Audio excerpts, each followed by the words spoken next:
Hey everybody, coming to you from Memphis. Just left Tunica a few minutes ago, and I want to make a quick video for Friday. I think we can all say that we've heard our family members or someone in our life at some point who cares about us, and says this because they do care about us. That they wish that our lives would be easier than the lives that they had, and I understand the sentiment completely. But I think that being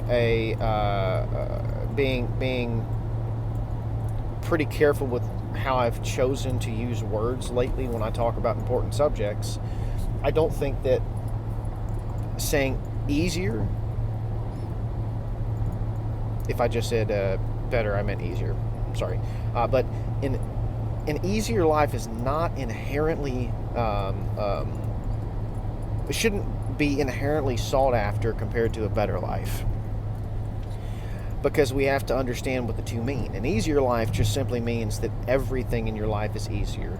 You'll never ever in any moment go hungry. You'll never be cold. You'll never be too hot. You'll never be uncomfortable. You'll never fail. You'll never try because you won't. You'll never fail because you won't try. Everything will be very milquetoast, fence riding, never taking hard stances, never being willing to speak truth because you don't want to offend people. Those things are what make life easy. What makes life better, though, are those things. Slight discomfort is a thing that makes your life better, because that slight discomfort makes the work. If you expose yourself to uncomfortable things, then you will be better at dealing with discomfort. Because guess what? Life is not comfortable all the time. Life is not perfect all the time. Life is never perfect, and it's far from it.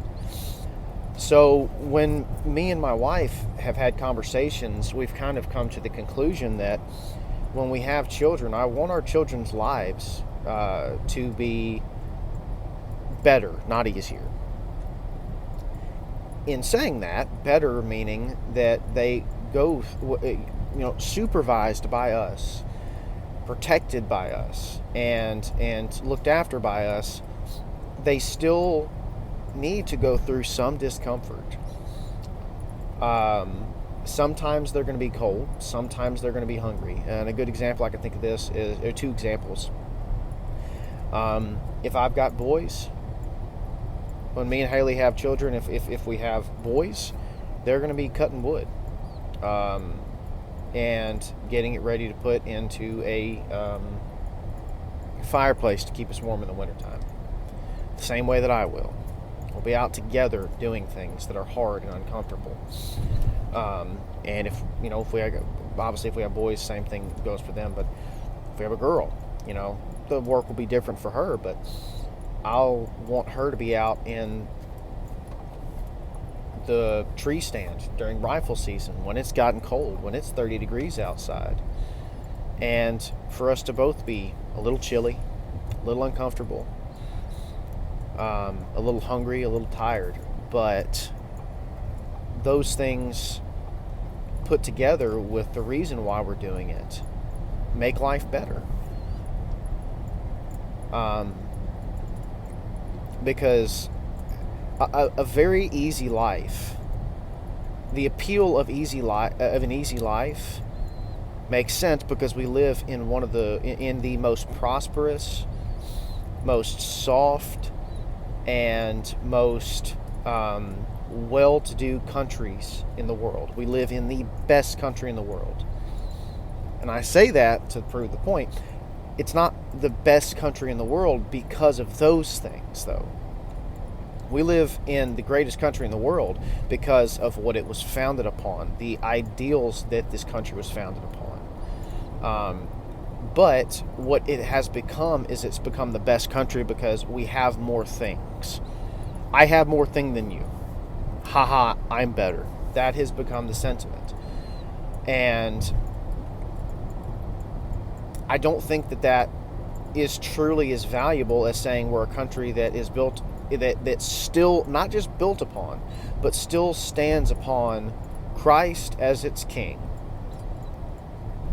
all of the values and all of the beliefs that come with being Christians, and a country full of people who work hard, who love their country, who are willing to fight and die for their country, who are willing to protect their country, who are willing to go out and talk about their country to other people who don't like that country. We need to live lives that are more rewarding and not easier. But yeah, it's something that I think we should all ask questions about. I'm 23 years old. We should ask ourselves these questions, because we should, and I'm not saying, I'm saying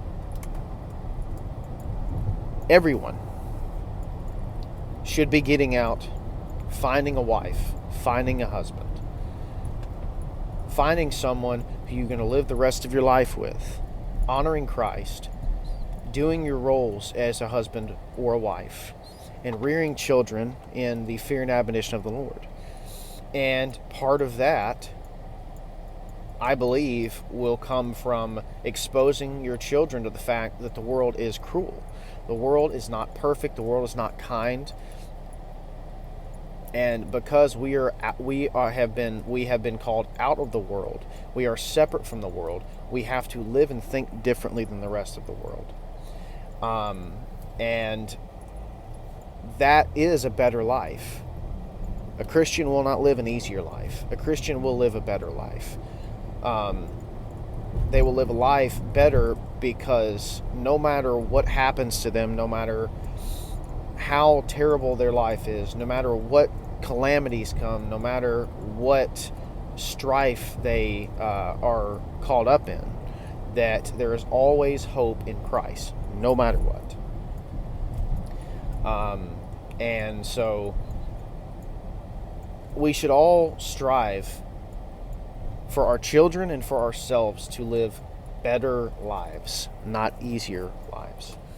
I'm not really sure where this is going to end. I think it's probably going to end about right here. Wasn't sure where to go with it from here. So, kind of a rambly video. I apologize if there was any misspeaking. I'm going to do, this is the last take of the video I'm doing. The first couple ones were not good. I'm just going to say it now.